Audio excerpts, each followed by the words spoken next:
നമ്മൾ ഈ വാഹനത്തിലൊക്കെ യാത്ര ചെയ്യുന്നതിനിടെ ഒരു തെരുവ് നായോ പൂച്ചയോ മറ്റോ ഒക്കെ ഒന്ന് കുറുക്ക് ചാടിയാൽ അല്ലെങ്കിൽ ഇടയിലൊക്കെ കയറിയാലുള്ള പൊല്ലാപ്പ് എത്രത്തോളമാണെന്ന് നമുക്കറിയാം. അപ്പോഴാണ് ഒരൊട്ടകപ്പക്ഷി റോഡിലൂടെ പാഞ്ഞു പോകുന്നത്. ഇവിടെയല്ല, അങ്ങ് ദക്ഷിണ കൊറിയയിലാണ്. മൃഗശാലയിൽ നിന്ന് രക്ഷപ്പെട്ട് ഓടിയ പുള്ളിയാണ് റോഡിലൂടെയൊക്കെ ഓടി 1 മണിക്കൂറോളം വാഹനത്തിൽ പോകുന്നവർക്കൊക്കെ പണി കൊടുക്കും.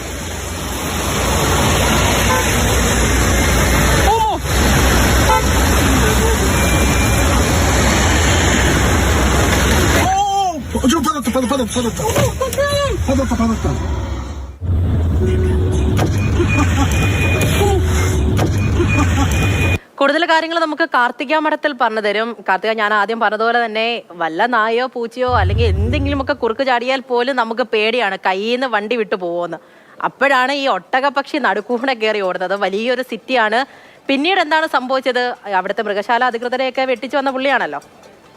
അതെ പൂജ പറഞ്ഞതുപോലെ അവിടെ തൊട്ടടുത്തുള്ള സൗത്ത് കൊറിയയിൽ ഉള്ളൊരു എക്കോളജിക്കൽ പാർക്കിൽ നിന്ന് ഓടിച്ചാടി രക്ഷപ്പെട്ട് ഓടിയ ഒരു ഒട്ടകപ്പക്ഷിയാണ് നമ്മളിപ്പോൾ ഈ വീഡിയോയിലൂടെ കണ്ടത്. ഇപ്പോൾ പൂജ ഇൻട്രോയിൽ പറഞ്ഞതുപോലെ തന്നെ ഒരു നായയോ പൂച്ചയോ കുരങ്ങനോ അങ്ങനത്തെ ഏത് ചെറിയ മൃഗമാണെങ്കിൽ പോലും പെട്ടെന്ന് നമ്മുടെ വണ്ടിക്ക് മുന്നിൽ വന്ന് ചാടുമ്പോൾ നമ്മൾ തന്നെ പെട്ടെന്ന് ഈശ്വര എന്തെങ്കിലും പറ്റിയോ അല്ലെങ്കിൽ അതിൻ്റെ മുകളിലൂടെ കയറി പോയോ അങ്ങനത്തെ പല ചിന്തകളായിരിക്കും നമുക്ക് ഉണ്ടാവുക. ചെറിയൊരു മൃഗമാണെങ്കിൽ അല്ലെങ്കിൽ ഒരു പക്ഷിയാണെങ്കിൽ.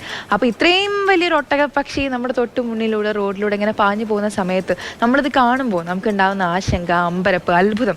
ഇപ്പം തന്നെ ആ വീഡിയോയിൽ നമ്മൾ കണ്ടു ആ കാർ ഓടിച്ചുകൊണ്ട് പോകുന്ന ആ 2 ചെറുപ്പക്കാരുടെ റിയാക്ഷൻ. അയ്യോ വാവ് എന്നുള്ള രീതിയിലാണ് അവർ റിയാക്ട് ചെയ്യുന്നത്. ഈ ഒട്ടകപ്പക്ഷിയാണെങ്കിൽ തൊട്ടടുത്ത് കൂടെ വണ്ടി വരുന്നതോ അല്ലെങ്കിൽ വാഹനം പാഞ്ഞു പോകുന്നതോ ഒന്നും മൈൻഡ് ചെയ്ത ആളുടെ രീതിയിൽ അങ്ങനെ ഒരു കൂസലും ഇല്ലാതെ നടക്കുന്നതും നമ്മൾ കണ്ടു. ഈ സൈഡിൽ നിന്ന് വേറൊരു സൈഡിലേക്ക് മാറിപ്പോവാണ്, വേറെ വണ്ടി വരുന്നത് ആൾ മൈൻഡാക്കുന്നില്ല. ആളൊരു പക്ഷേ എന്തൊക്കെയാണ് നടക്കുന്നത് ഈ കാഴ്ചകൾ. കാരണം ഇത്രയും കാലം ഒരു ഇക്കോളജിക്കൽ പാർക്കിലല്ലേ, ഇപ്പോൾ വളരെ പരിമിതമായൊരു സ്ഥലത്ത് നിന്ന് വളരെ വിശാലമായൊരു സ്ഥലത്ത് എത്തിയ സമയത്ത് ആൾ കാഴ്ചകളൊക്കെ കണ്ട് വളരെ രസിച്ച് നടക്കുകയായിരിക്കാം. എന്നിരുന്നാലും വലിയ അപകടമൊന്നും പറ്റിയില്ല. ഈ ഇൻസ്റ്റാഗ്രാമിലാണ് ഈ ഒരു പോസ്റ്റ് വന്നത്. അപ്പോൾ ഇതിന് താഴെ ഒരുപാട് രസകരമായിട്ടുള്ള പലവിധ. തീർച്ചയായും കാർത്തിക, എന്തായാലും കാർത്തിക പറഞ്ഞതുപോലെ തന്നെ മറ്റ് അപകടങ്ങളൊന്നും ഉണ്ടായില്ലല്ലോ. ആ സമയം എല്ലാവരും ഒന്ന് പേടിച്ചിട്ടുണ്ടാകും. ശരി കാർത്തിക.